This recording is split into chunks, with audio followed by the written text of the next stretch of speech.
जय गुरु जी संगत जी। वीडियो को लाइक कीजिए, चैनल को सब्सक्राइब कीजिए और बेल आइकन को प्रेस कर दीजिए ताकि आपको लेटेस्ट वीडियो की जानकारी अच्छे से मिल सके। 1998 में संगत जी, शायद आप में से काफी संगत को ये बात नहीं पता होगी कि चंडीगढ़ में गुरुजी को किसी ने पानी के अंदर पारा मिलाकर के पिला दिया था। गुरुजी की उस समय बहुत ज्यादा तबीयत खराब हो गई थी। गुरुजी ने उस समय हमें फोन किया, फिर मैं और मेरी मिसेस एम्पायर स्टेट गए। गुरुजी अंदर अकेले ही बैठे हुए थे और गुरुजी ने हमें बताया कि मेरे साथ ऐसे ऐसे हो गया है। और ये सुनकर संगत जी मुझे बहुत गुस्सा आया और मेरे मुंह से तुरंत निकला कि गुरुजी बेड़ा गर्क कर दो साले का। गुरुजी ने कहा कि मैं यहाँ पर कल्याण करने आया हूँ। उसने अपना काम किया, मैं अपना काम कर रहा हूँ। और संगत जी, आज भी वो बंदा जिंदा है, चंडीगढ़ में है और मैं उसका नाम नहीं लेना चाहता हूँ। जय गुरु जी संगत जी। गुरु जी का अनंतम अनंतम शुक्राना। गुरु जी के श्री चरणों में कोटि कोटि प्रणाम और गुरु जी की प्यारी प्यारी संगत को जय गुरु जी। संगत जी, आज का सत्संग बहुत प्यारा है, बहुत खास है। गुरु जी की प्यारी और पुरानी संगत का सत्संग है। संगत जी, संगत की जर्नी बहुत बहुत प्यारी है। गुरु जी ने उन पर बहुत ब्लेसिंग्स दी है, बहुत कृपा बरसाई है और संगत ने ऐसे ऐसे एक्सपीरियंस शेयर किए हैं, शायद हम में से काफी लोगों को वो एक्सपीरियंसेस नहीं पता होंगे। संगत जी, गुरुजी महाराज ने संगत की आंटी का सीवियर अस्थमा ठीक किया है, वो भी अपने स्पेशल ट्रीटमेंट से। और इतना ही नहीं संगत जी, आज की जो संगत है वो इतनी ब्लेस्ड है कि गुरुजी महाराज ने अपना मंदिर बनाने के लिए उनकी भी सेवा ली है और गुरुजी महाराज ने पूरे परिवार को बहुत बहुत प्यार दिया है। संगत अंकल के जो बेटे हैं, उनकी शादी का एक एक अरेंजमेंट गुरुजी महाराज ने किया है। और यहाँ तक कि संगत जी, अंकल ने ऐसी ऐसी बातें बताई है जिनको सुनकर आपको बहुत शॉकिंग लगेगा और आपको विचार आएगा कि क्या कोई ऐसा भी कर सकता है। और ये सारे एक्सपीरियंसेस सुनने के लिए आपको सत्संग अंत तक सुनना है, पूरा सुनना है, पूरे भक्ति भाव के साथ सुनना है। और मैं यकीन के साथ कह सकती हूँ कि आपको अपने कई सारे सवालों के जवाब मिलेंगे और गुरु जी की असीम कृपा प्राप्त होगी, ब्लेसिंग्स प्राप्त होगी। संगत जी, अगर आप भी अपना सत्संग शेयर करना चाहते हैं तो सुंदर लिखावट में हिंदी में ईमेल आईडी और व्हाट्सएप पर शेयर कर सकते हैं और अगर आप चाहें तो ईमेल आईडी और व्हाट्सएप पे टाइप भी कर सकते हैं। तो चलिए संगत जी, सत्संग शुरू करते हैं। संगत जी, आज हम जिनका सत्संग सुनने जा रहे हैं वो गुरु जी की प्यारी और पुरानी संगत विजय मरकन अंकल का सत्संग है। जय गुरु जी। गुरु जी की प्यारी संगत को मेरा प्रणाम। संगत जी, आज मैं आप सबके साथ उस प्रभु का गुणगान गा रहा हूँ जो अपने आप को रब कहते थे। और संगत जी, मेरी लाइफ के पहले गुरु जी ऐसे हैं जो हमें कहा करते थे कि तुम बहुत किस्मत वाले हो कि तुम शिव जी के दर्शन कर रहे हो। संगत जी, मैं 1972 में कुरुक्षेत्र यूनिवर्सिटी से LLB कर रहा था और संगत जी, मैं अपनी लाइफ में सोचा करता था कि मुझे कोई ऐसा गुरु मिले जिसे मैं कुछ भी ना कहूँ बल्कि वो मुझे सब कुछ बता दे। और तब जाके संगत जी, मुझे गुरु जी के दर्शन 18 साल बाद 1990 के एंड में हुए। संगत जी, जब मैं गुरु जी महाराज के पास पहली बार गया, मेरी मदर इन लॉ संगरूर को बिलोंग करती है और संगत जी, गुरु जी मेरी मदर इन लॉ के पास बचपन से आते थे, लेकिन उस समय मेरी मदर इन लॉ को नहीं पता था कि गुरु जी इतनी पहुंची हुई हस्ती है। अब संगत जी, मेरी बहन की जो बेटी है उसको कैंसर हो गया था। तब मेरी मदर इन लॉ ने मुझे कहा कि बेटा चलो, मैं तुम्हें गुरुजी के पास ले जाती हूँ। और मेरी मदर इन लॉ ने कहा कि वो सारा कैंसर तुम्हारी भांजी का ठीक कर देंगे। तो संगत जी, मैंने अपनी मदर इन लॉ को कहा कि मम्मी जी, अगर लोग इस प्रकार से ठीक होने लगे तो सारे हॉस्पिटल बंद हो जाएंगे। खैर संगत जी, मेरी भांजी की 2 महीने के बाद डेथ हो गई। उसके बाद मेरी मदर इन लॉ मेरे पास फिर आए और उन्होंने कहा कि चलो बेटा, मैं तुम्हें गुरुजी के दर्शन करवा लाती हूँ। तो मैंने भी कह दिया कि चलो मम्मी, चलते हैं दर्शन करने। संगत जी, जब हम लोग गुरुजी के पास पहली बार जलंधर डिफेंस कॉलोनी गए, तब संगत जी, गुरुजी अपनी गद्दी पे विराजमान नहीं थे, तो मैं दरबार में दीवार से पीठ लगा करके बैठ गया। संगत जी, जब गुरुजी आए तो सबने गुरुजी को मत्था टेका और मैंने दूर से ही गुरुजी को नमस्कार किया। अब संगत जी, गुरुजी ने थोड़ी देर बाद मुझे और मेरी मिसेस को हाथ के इशारे से अपने पास बुलाया और जब हम उनके पास गए तो गुरुजी ने मुझसे पूछा, तू की काम करता है? तो मैंने बताया कि संगत जी, मैं क्या काम करता हूँ। तो गुरुजी बोलते, अच्छा, मैं तो तुम्हें बहुत समय से ढूंढ रहा हूँ। आंटी मेरी माँ होती थी और तू मेरा पुराना भगत था और तुम दोनों ही दिल के बहुत साफ हो। मैं सबकी फाइल बनाऊंगा लेकिन तुम दोनों की फाइल नहीं बनाऊंगा। फिर गुरुजी मुझे कहते कि आंटी के साथ तुमने लव मैरिज की है? तो मैंने कहा, हाँ जी गुरुजी। बस उस पहली मुलाकात में संगत जी इतनी ही बातें हुई और हम वापस लौट कर आ गए। और फिर संगत जी, हमें कुछ दिनों के बाद पता चला कि गुरुजी गोविंदगढ़ आने वाले हैं। तो संगत जी, हम भी टैक्सी करके गुरुजी के पास मिलने गोविंदगढ़ चले गए। संगत जी, जब हम लोग जा रहे थे गोविंदगढ़ तो मेरी आंटी ने गुरुजी के लिए 4 पराठे बनाए और करेले की सब्जी बनाकर डिब्बे में रखकर गुरुजी के लिए ले गई। संगत जी, जब हम लोग गुरुजी के पास गोविंदगढ़ पहुँचे, उनके पास बैठे तो वहाँ पर उनके पास एक जमींदार आया और कहने लगा कि गुरुजी बाहर 2 सांप लड़ रहे हैं। तो गुरुजी कहते कि कोई बात नहीं, वो तो मेरे दर्शन करने आए हैं। और हमने भी गुरुजी की इस बात को बहुत लाइटली लिया। अब संगत जी हम सभी ने लंगर प्रसाद किया और उसके बाद गुरुजी ने हमें 4 बजे छुट्टी दी और कहा कि जाओ। अब संगत जी जब मैं और मेरी मिसेस कार में बैठे तभी पीछे से गुरुजी ने आवाज मार के हमें बुलाया। तो गुरुजी मेरी आंटी को कहते कि तू जो मेरे लिए लाई है वो तो तू मुझे दे जा, तू तो वो भी अपने साथ लेकर जा रही है। संगत जी हमें नहीं पता कि गुरुजी को ये बात कैसे पता चली। और संगत जी मेरी आंटी ने गुरुजी को डब्बा पकड़ाया और गुरुजी ने जलंधर जाके वो पराठे खाए। और उस दिन संगत जी पहली बार गोविंदगढ़ में गुरुजी महाराज ने मेरी आंटी को 2 आंवले का सचखंड का प्रसाद दिया। और संगत जी उस सचखंड के प्रसाद को लेकर जब हम लोग हमारे घर भवानीगढ़ अपने पिंड आए तो सुबह मेरी आंटी मुझे बताने लगी कि उनके राइट हैंड साइड की जो थाइज है उसके ऊपर बहुत बड़ा नील का धब्बा बन चुका है। तो आंटी ने मुझे बताया कि मेरी थाइज पर इस प्रकार से नील का धब्बा बन चुका है। तो मैंने अपनी आंटी से कहा कि कोई बात नहीं, हम गुरुजी के यहाँ जाएंगे तो उनसे पूछ लेंगे कि क्या बात है। और उसके बाद संगत जी जब हम गुरुजी के पास जलंधर गए तो मैंने गुरुजी से कहा कि गुरुजी आंटी को सीधे हाथ की तरफ उनकी थाइज पर बहुत बड़ा नील का धब्बा बन चुका है। तो गुरुजी कहते कि कोई बात नहीं, शिव जी ने अपनी निशानी छोड़ दी। खैर एनीवे संगत जी 1 महीने के बाद जब मैं दोबारा गुरुजी के पास गया तो वहाँ पर सेशन जज अमरवीर गिल अंकल बैठे हुए थे। और संगत जी उस दिन शनिवार का दिन था और गुरुजी ने काले कपड़े पहने हुए थे। गुरुजी ने हमसे कहा कि चलो ऊपर चल करके बैठते हैं। हम लोग ऊपर चले गए और संगत जी जब हम ऊपर बैठे तो गुरुजी ने अपने हाथ उठाए और अपने पीछे गर्दन के पीछे से कुछ किया और नीले नीले नोट निकाल करके अमरवीर गिल अंकल को दिए। तो संगत जी मैंने अमरवीर गिल अंकल से कहा कि ये मुझे दे दो। तो गुरुजी तभी कहते कि नहीं इनको नहीं देना है। और थोड़ी देर बाद पता चला संगत जी कि वो डॉलर थे। उसके बाद संगत जी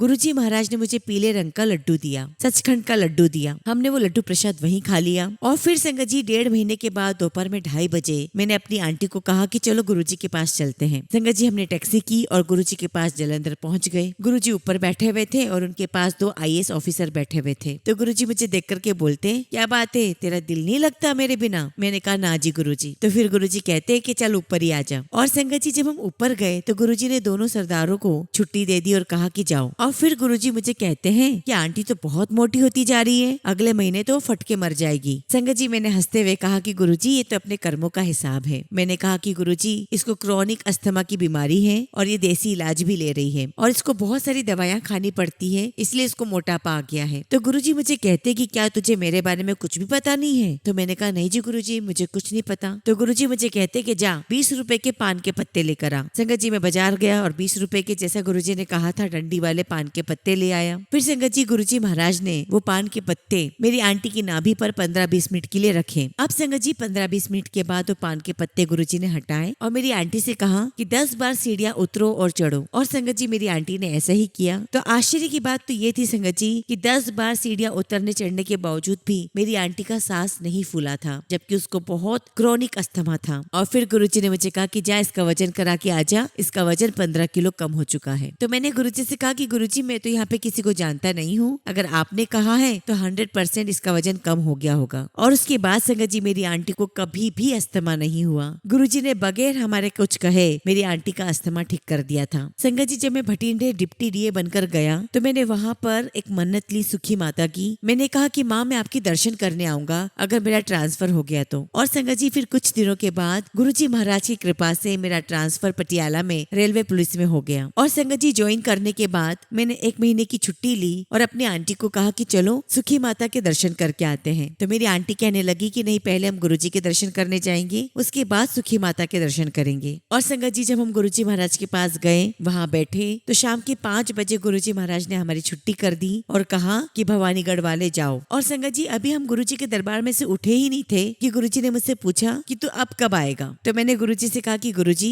अभी तो मुझे माता जी को मत्था टेकने जाना है, तो मैं अभी 10 दिन तक तो नहीं आ पाऊंगा। तो गुरुजी मुझसे पूछते कि कौन सी माता के पास जाओगे? तो मैंने कहा कि गुरुजी मैं सभी माता के स्थान पर जाऊंगा। मैंने गुरुजी से कहा कि गुरुजी मैं वैष्णो माता के दर्शन के लिए भी जाऊंगा। तो गुरुजी मुझे कहते कि तू वहाँ क्या करेगा जाके, वो तो मेरी बेटी है, तू तो बाप को ले बैठा है। और संगत जी मुझे गुरुजी की बात समझ में ही नहीं आई। उनकी बात सुनकर संगत जी आई वॉज रियली स्टंट। तो मैंने गुरुजी से कहा कि गुरुजी मुझे कुछ समझ में नहीं आया। तो गुरुजी मुझसे पूछते कि क्या तूने कभी शिव महापुराण पढ़ी है? तो मैंने कहा कि नहीं जी गुरुजी मैंने नहीं पढ़ी है। तो गुरुजी कहते कि अब तू घर जाकर के शिव महापुराण पढ़ना। अब संगत जी मैं माता जी के यहाँ क्या ही जाता, मैं दफ्तर गया, ऑफिस गया और मैंने अपनी छुट्टी पॉलिसी कैंसिल करवाई और मैंने अपने पीए को भेजा और कहा कि इस फलाने वकील को मेरे पास बुला के लेकर आ। संगत जी मेरा पीए जो था वो वकील को बुलाकर ले आया। हाँ भाई तुम्हारे पास कोई शिव पुराण है? तो वकील मुझे कहने लगा कि हाँ जी मेरे पास से घर पे रखी हुई है। तो मैंने उससे कहा कि नहीं मुझे घर वाली शिव पुराण नहीं चाहिए, मुझे बिल्कुल नई शिव पुराण चाहिए। तो वो मुझे कहने लगा कि सर मैं नई किताब ले आऊंगा। तो मैंने पूछा कि नई कितने की आएगी? तो कहने लगा कि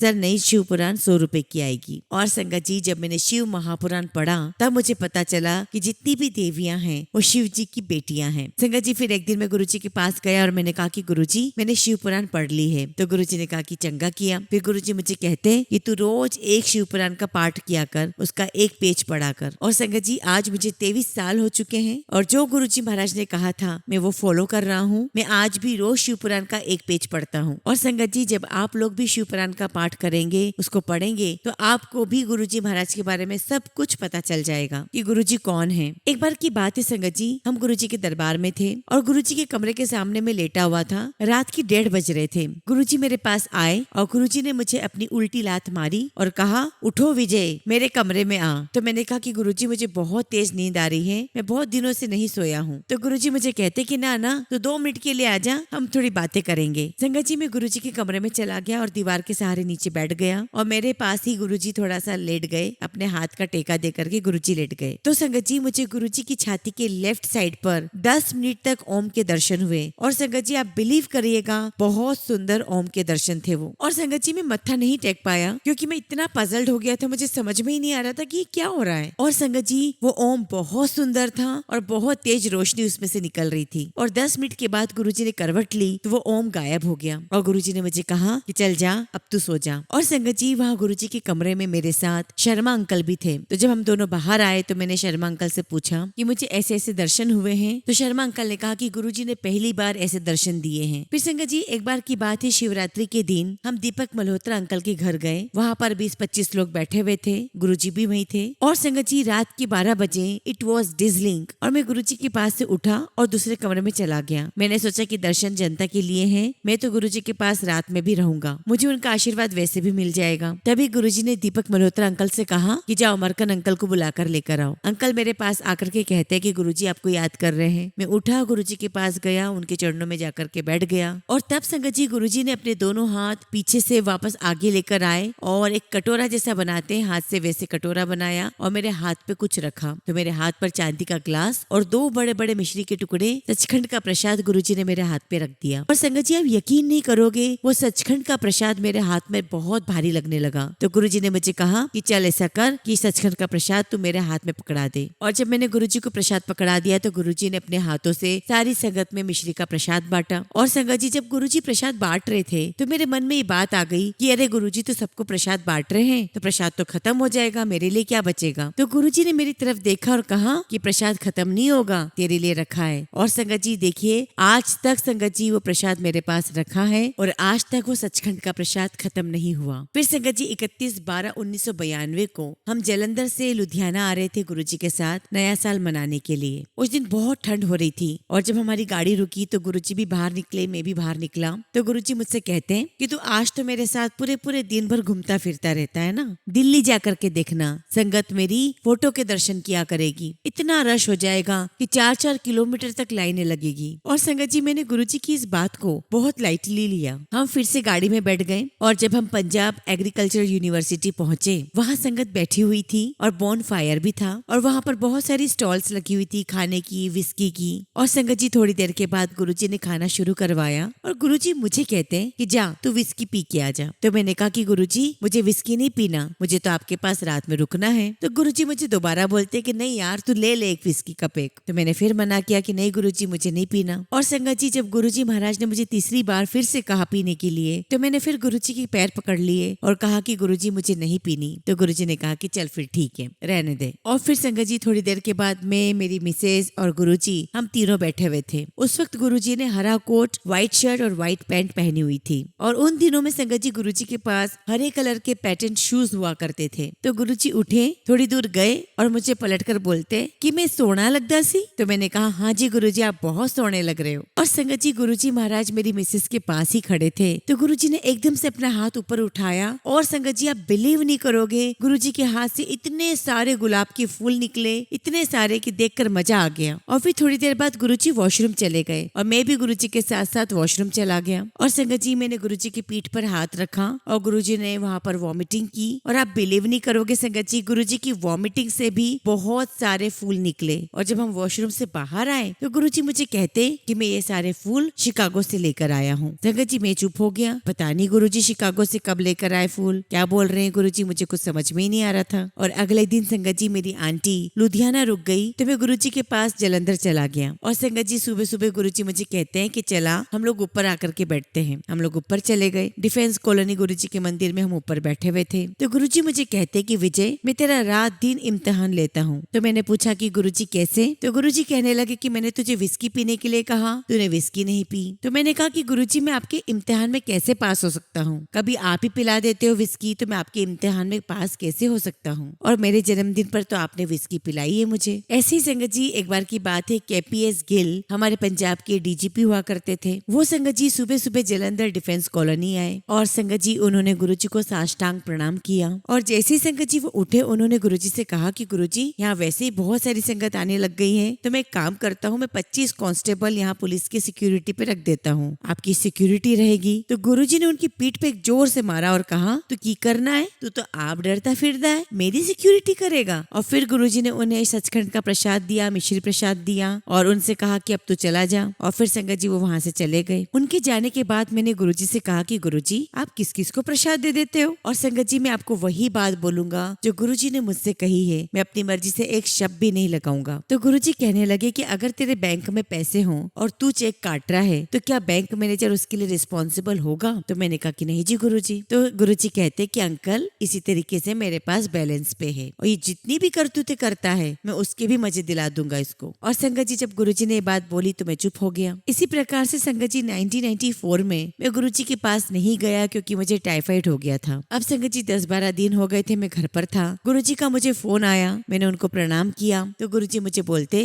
अंकल की गल तू आए नहीं इतने दिन हो गए। तो मैंने कहा कि गुरुजी मुझे टाइफाइड बुखार हो गया है। तो गुरुजी मुझे कहते कि तू कहीं मत जाना, मैं तेरी खबर लेने खुद आ रहा हूँ। और देखिए संगत जी गुरुजी महाराज खुद एक मेरे जैसे मामूली बंदे की खबर लेने आए और मेरा बुखार अपने आप ठीक हो गया। संगत जी एक बार 1991 में गुरुजी ने मुझे कहा कि विजय साउथ दिल्ली में तू मुझे मंदिर बना करके दे। तो मैंने कहा कि गुरुजी मैं तो मेरे पिंड भवानीगढ़ रहता हूँ, मुझे दिल्ली का तो कुछ अता पता है नहीं, आप किसी और को बोल दो। तो गुरुजी कहते कि ना चलो कोई कंजरा मेरी मदद नहीं करता, तू कर। और फिर संगत जी उसके बाद हम लोग दिल्ली जाते रहे और गुरुजी ने मुझे पहले ही सब कुछ बता दिया था कि इतने लाख रुपए का हमारा सौदा होगा। और संगत जी हम ऐसे दिल्ली जाते रहे, हम अलग अलग जगह के रेट पूछते रहे, कोई 45 लाख बोल रहा है तो कोई 35 लाख बोल रहा है। और फिर संगत जी मैं 6 महीने के बाद वापस गुरुजी के पास चला गया, उनके चरणों में बैठा और मैंने कहा कि गुरुजी वो दिल्ली है, वहाँ गुरुओं को कोई नहीं पूछता, आपने मुझे 12 लाख रुपए दिए हैं जबकि वहाँ दिल्ली में तो 50 लाख में भी कोई बात नहीं करता। लेकिन फिर गुरुजी ने मुझे कहा कि नहीं विजय तू दिल्ली जा, अपना काम 12 लाख में ही होगा। अब संगत जी गुरुजी ने कहा तो मैं दिल्ली वापस चला गया और दिल्ली में संगत जी मैं अपनी बुआ के बेटे के घर महारानी बाग चला गया। और संगत जी उससे मैंने रिक्वेस्ट की कि यार मेरे गुरु ने मुझे तंग कर रखा है, तू मेरी हेल्प कर। तो उसने मुझे कहा कि चल तू उठ, एक बंदा है जिसको अपने मसूरी में घर बनाना है और उसके पास यहाँ दिल्ली में बेसमेंट है, तो तू वो बेसमेंट देख ले, शायद तुझे पसंद आ जाए। संगत जी हमने बेसमेंट देखा, मुझे बेसमेंट पसंद आ गया। मैंने सोचा कि चलो फिलहाल गुरुजी का मंदिर यहाँ बन जाएगा, यहाँ पर गुरुजी और संगत बैठेंगे। मैंने उस आदमी से बोला कि अपने पैसे बताओ, तो उसने मुझे बताया 16 लाख रुपए। और संगत जी बार्गेनिंग करते करते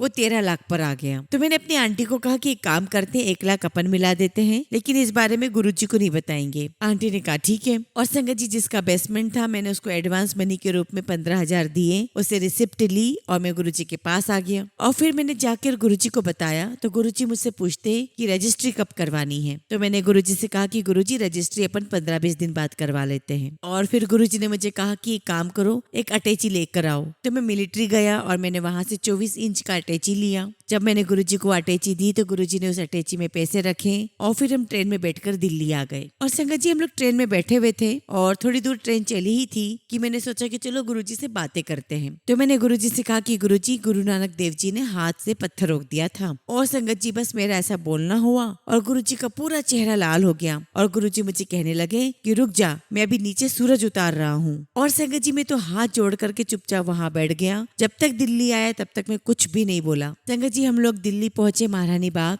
तो नेक्स्ट डे गुरुजी ने बोला कि उसको बुलाओ। तो संगत जी हमने भी उसको बुला लिया जिसका बेसमेंट था। और संगत जी मैंने उससे ये रिक्वेस्ट भी की कि थोड़े पैसे और कम कर दे। तो संगत जी उसने 50,000 रुपए और कम कर दिए और संगत जी वो 12.5 लाख रुपए पर आ गया। तो गुरुजी ने मुझे बोला कि उसको अंदर बुलाओ। जब मैं उसको अंदर ले गया तो गुरुजी ने उसके सामने अटैची रखी और कहा कि ये अपने पैसे उठाओ और ये अटैची भी रख लो, तेरे 98 लाख बनेंगे। और संगत जी गुरुजी ने इतनी बात कही नहीं कि वो कहने लगा मैं 1 रुपया भी नहीं लूंगा, मैं बेसमेंट ऐसे ही आपको दे रहा हूँ। तो गुरुजी कहते कि नहीं नहीं मैं ऐसे कुछ नहीं लेता, तू अपने पैसे रख। उसके बाद संगत जी उसने 1.5 लाख रुपया रखा और कहा कि बस इसके बाद मैं 1 रुपया भी नहीं लूंगा। उसके बाद संगत जी रजिस्ट्री करवानी थी। तो गुरुजी ने मुझे कहा कि तू जा रजिस्ट्री करवाने के लिए। तो मैंने कहा गुरुजी से कि गुरुजी मैं यहाँ किसी को भी नहीं जानता, अगर पंजाब होता तो मैं कुछ हेल्प कर देता। तो गुरुजी कहते कि नहीं तू साथ में जा। अब संगत जी जब हम दिल्ली गए रजिस्ट्री करवाने के लिए तो मेरे ब्रदर ने कहा कि तुम 7,000 रुपए और ले लो रिश्वत खिलाने के लिए। तो मैंने कहा कि गुरुजी का मंदिर बन रहा है तो 7,000 रिश्वत की क्या बात है। तो मैंने पूछा कि 7,000 रिश्वत कौन मांगेगा वहाँ पर। तो मेरा ब्रदर कहने लगा कि 7,000 रुपए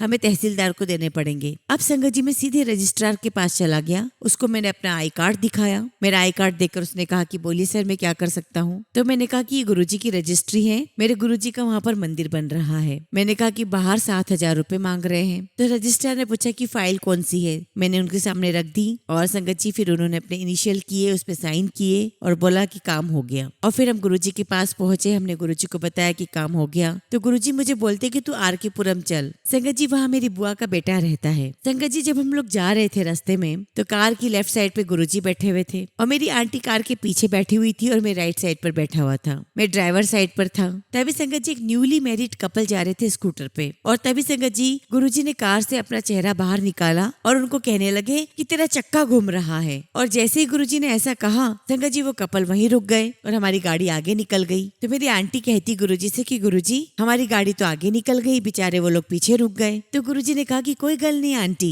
उन्हें तो एक्सीडेंट हो जाना सी आगे जाके, उन्हें मर जाना सी, इस करके मैं रोक गया। अब संगत जी हम लोग आगे बढ़े तो गुरुजी मुझे कहते हैं कि मैं तुम्हारी गोदी में लेट जाऊं। तो मैंने कहा हाँ जी गुरुजी। तो संगत जी गुरुजी मेरी और मेरी मिसेस की गोदी में लेट गए और आप यकीन नहीं मानेंगे संगत जी ऐसा लग रहा था कि कोई हमारी गोदी में है ही नहीं। गुरुजी इतने फूल जैसे हल्के हो गए थे। और जब हम लोग भवानीगढ़ पहुंचे तो मेरी आंटी सुबह 5 बजे गुरुजी के लिए चाय लेकर गई। तो गुरुजी ने मेरी आंटी को कहा कि आंटी यहाँ बैठ जा, अच्छा हो तो अकेली आई है। तो गुरुजी कहते हैं कि तू मुझे ये बता कि तुम्हें जूतियाँ चाहिए कि कार चाहिए। संगत जी आंटी ने कहा कि गुरुजी मुझे तो आपकी जूतियाँ चाहिए। और आप बिलीव नहीं करोगे संगत जी गुरुजी के पैरों से लेके सर तक के जितना भी सामान जो गुरुजी पहना करते थे वो सब मेरी आंटी के झोली में गुरुजी ने दे दिया। संगत जी सबसे पहले गुरुजी ने अपना मंदिर भवानीगढ़ बनवाया। उसके बाद संगत जी गुरुजी महाराज ने अपनी पटियाला में बेसमेंट बनवाया। और संगत जी गुरुजी ने अपने होते हुए जो उनके बचपन का सामान था, मंजा मंजी बर्तन कोड़ियाँ जो कुछ भी गुरुजी बचपन में करते थे, गुरुजी महाराज ने अपने बापूजी को कहकर ट्रॉली में सारा सामान पटियाला में मंगवा लिया था। और ये बात 2006 की है। और ऐसे ही संगत जी 1994 में गुरुजी ने मुझे कहा कि तू चंडीगढ़ में अपना एक मकान बना ले और उसमें मेरा एक मंदिर बना देना। तो मैंने गुरुजी से कहा कि गुरुजी पैसे तो है नहीं, कैसे बनाऊं। तो गुरुजी कहने लगे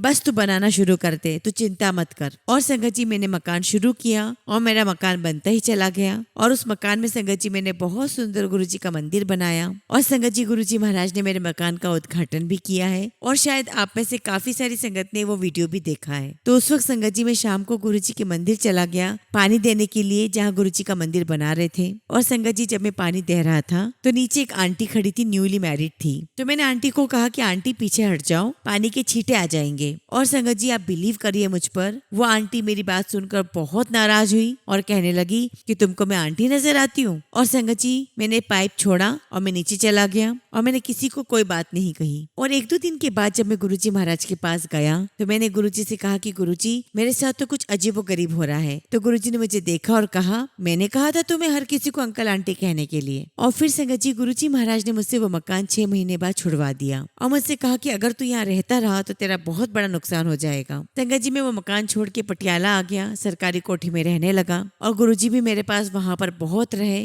संगत जी आप लोगों ने भारत में नारायण स्वामी का नाम सुना होगा, उनको कुमार स्वामी भी कहते हैं। उन्होंने बीज मंत्र दिया है। तो 2003 में गुरुजी महाराज ने मुझे अपना फोटो दिया और कहा कि विजय मेरी फोटो पकड़ और उनके घर जा, वो फोटो देख करके बीमारी ठीक कर देते हैं और वहाँ जाकर के बोल कि मेरे गुरुजी बीमार रहते हैं, उनको ठीक कर दो। अब संगत जी मैं और मेरी आंटी उनके के घर चले गए, निरंकारी कॉलोनी दिल्ली अशोक विहार में। लेकिन संगत जी हमको महाराज तो मिले नहीं, वहाँ पर उनके भाई और उनकी मिसेस थी। तो वो कहने लगे कि महाराज जी कल मिलेंगे। और संगत जी मैंने उनकी तरफ फोटो बढ़ा दी और कहा कि आप ये फोटो ले लीजिए और पैसे भी ले लीजिए, मेरे गुरुजी बहुत बीमार रहते हैं। तो वो कहने लगे कि महाराज जी तो कल ही मिलेंगे। तो मैंने कहा कि ठीक है आप ये फोटो रख लीजिए। तो वो कहने लगे कि ना तो हम फोटो रखेंगे ना हम दवा देते हैं। संगत जी हम एम्पायर स्टेट गए, हमने गुरुजी को सब कुछ बताया। गुरुजी ने सुना और चुप बैठ गए। और संगत जी फिर हम एम्पायर स्टेट में ऊपर जाकर के बैठ गए। और शाम को संगत जी हम क्या देखते हैं कि वही महाराज जी और उनकी मिसेस गुरुजी के चरणों में बैठे हुए हैं। जनवरी का महीना था, पंखा चल रहा था।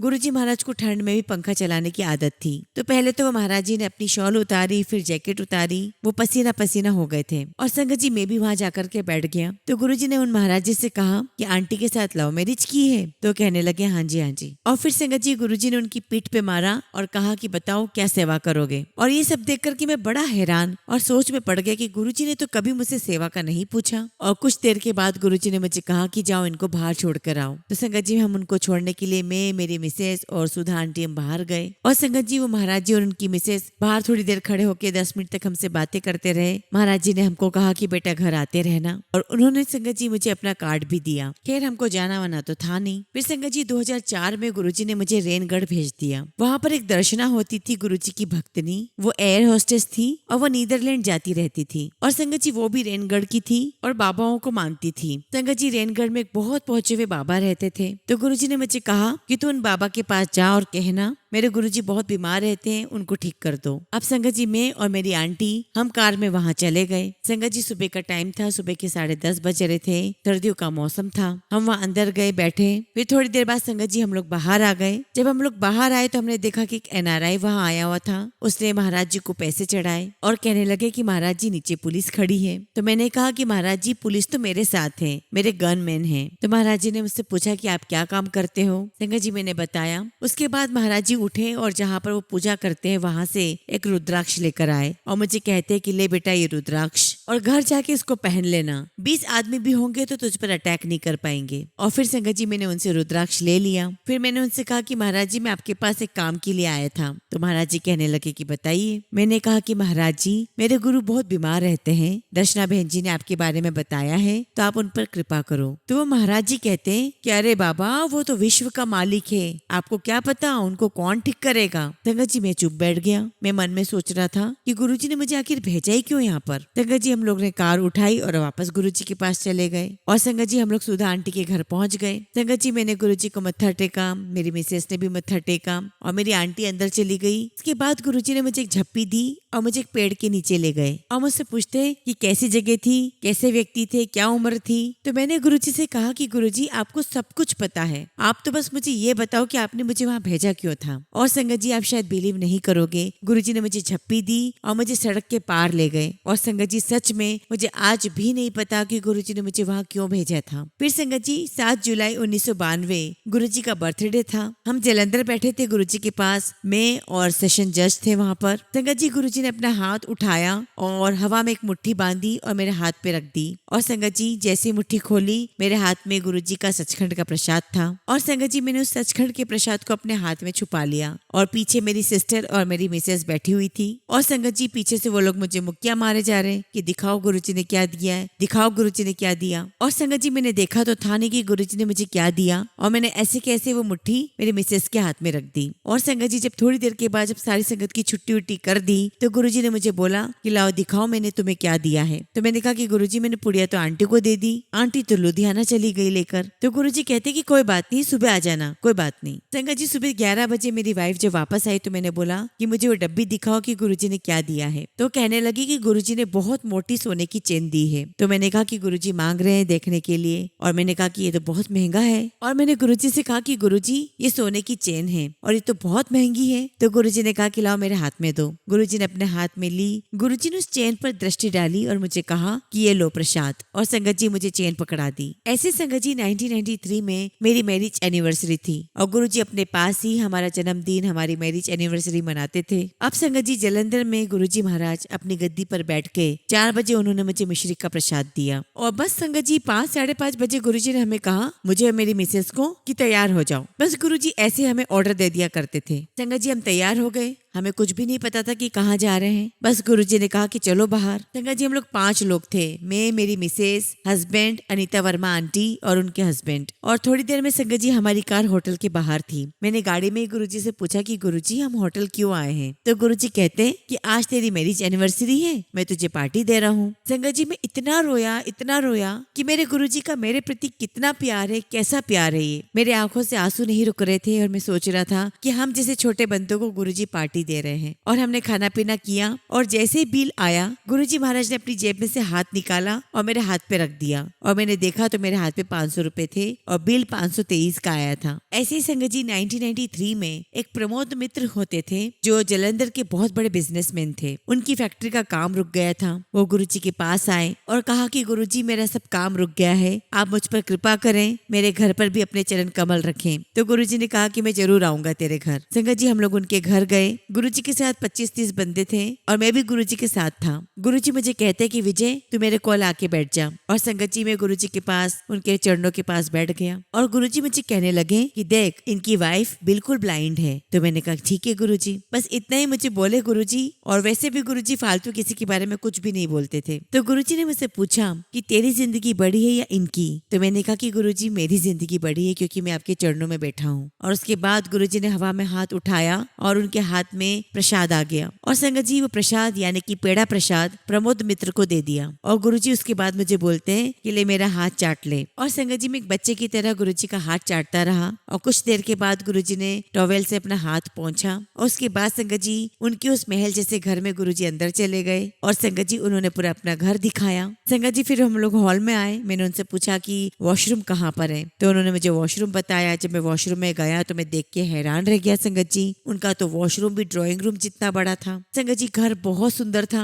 बेशकीमती सामान था, कारपेट बिछा हुआ था। मुझे लगा कि बंदे तो बड़े अमीर हैं। और संगत जी फिर मैं जब गुरुजी के पास आकर के खड़ा हुआ तब गुरुजी ने अपना हाथ उठाया और अपनी नाभि पे हाथ रखा और उसमें से साड़ी निकाली और मुझे हाथ में दी और कहा कि जाओ उसकी मिसेस को दे दे। और संगत जी मैंने उस साड़ी को सूंघा, उसमें से बहुत प्यारी खुशबू आ रही थी। मैंने वो साड़ी अपनी मिसेस को दी और कहा कि उन आंटी को दे दे। और संगत जी उन आंटी ने गुरुजी के सामने मत्था नहीं टेका, लेकिन हमारे गुरुजी ने तो सबका उद्धार करना होता है, उन्होंने सबका उद्धार किया। संगत जी 2003 में गुरुजी ने मेरे बेटे की शादी की थी, गोल्डी की। संगत जी फिलहाल अभी मेरा बेटा न्यूयॉर्क में रहता है। गुरुजी ने खुद ने ही लड़की देखी, गुरुजी ने सब कुछ खुद ने किया, मैंने कुछ भी नहीं किया। मेरे बेटे की शादी में मेरा कोई रोल नहीं था। और संगत जी 2 अप्रैल को गुरुजी ने मेरे बेटे की शादी फिक्स की। मैंने गुरुजी से कहा कि गुरुजी 2 अप्रैल को तो बहुत गर्मी होगी, आप डेट चेंज कर दो। तो गुरुजी ने कहा कि नहीं कोई डेट चेंज नहीं होगी और ना ही कोई एसी और कूलर लगेगा। मैंने कहा ठीक है गुरुजी। संगत जी जब गुरुजी को शादी में आना था तब मैं सुबह सुबह ही 10 गाड़ियां लेकर गुरुजी को रिसीव करने के लिए शंभू बैरियर चला गया, जिससे हरियाणा और पंजाब अलग अलग होते हैं। और संगत जी बहुत तेज बारिश शुरू हो गई और संगत जी मुझे कोई होश नहीं। मैंने गुरुजी की गाड़ी को एडजस्ट करा के उनको भेजा। तभी संगत जी मेरी मिसेस का मेरे पास फोन आता है कि मैं अभी तक पैलेस तक नहीं पहुंची हूँ, मेरे पास कोई कन्विंस नहीं है। और संगत जी मैंने पहले ही गाड़ी वालों को फोन कर दिया था कि स्लो हो जाना।